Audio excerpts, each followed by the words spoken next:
Friend.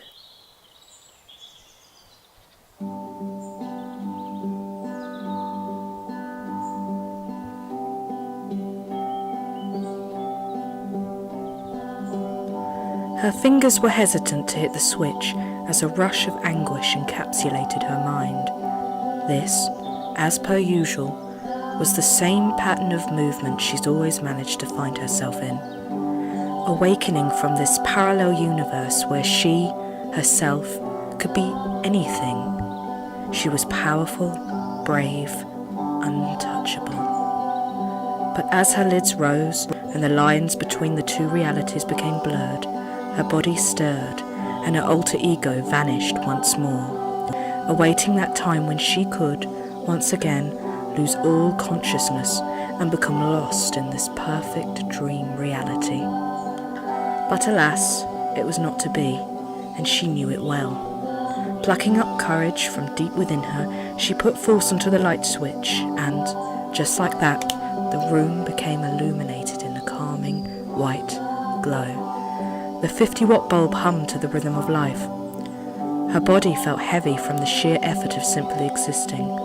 A previous day of anxiety, stress, and emotion had forced her to the point of mental and physical collapse.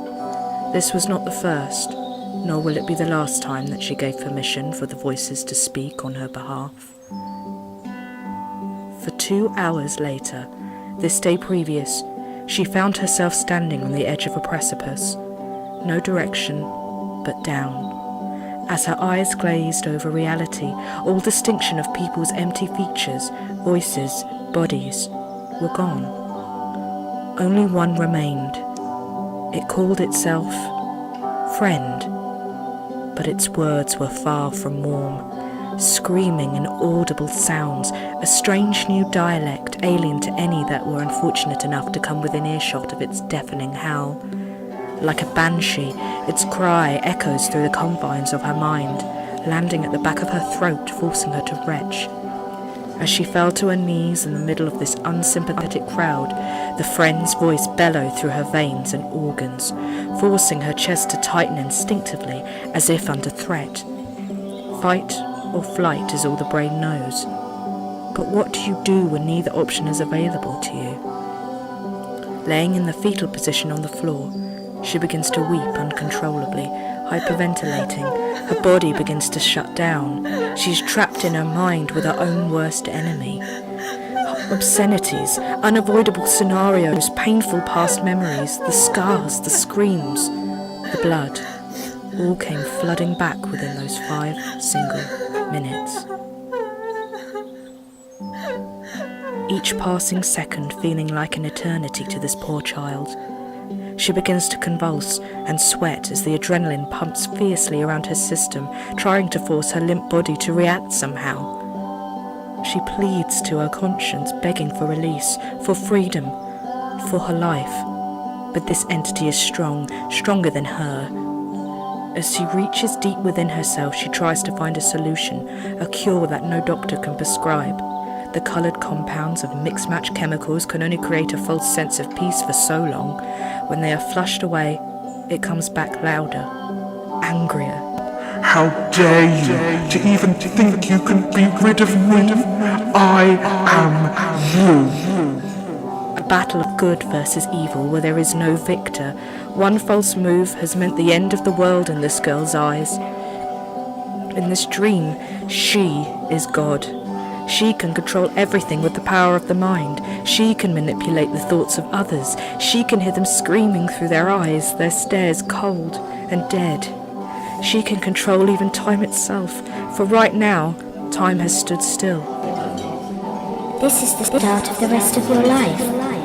So, have you got all that? She knows nothing but failure.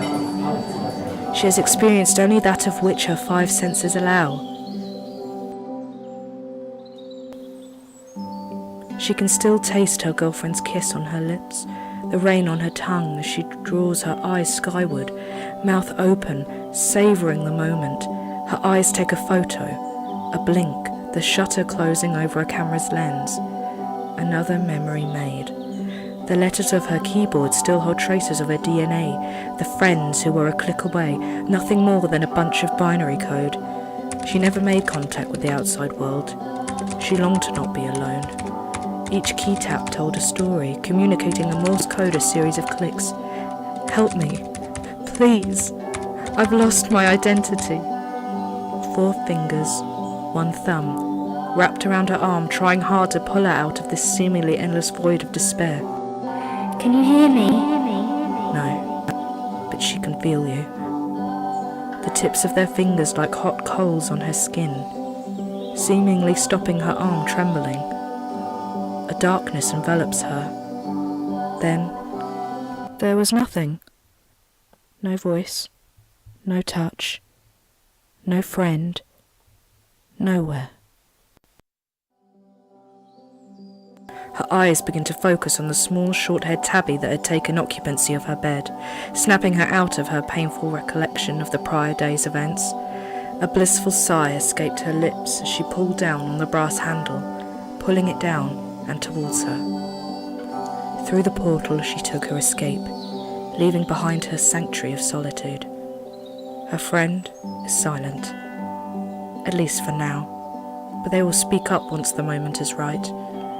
The sound of moving plastic broke the room's silence, a tiny black toy with its arms motioning downward and upward, waving hello to new possibilities or goodbye to hope. Lucky are you? We shall see.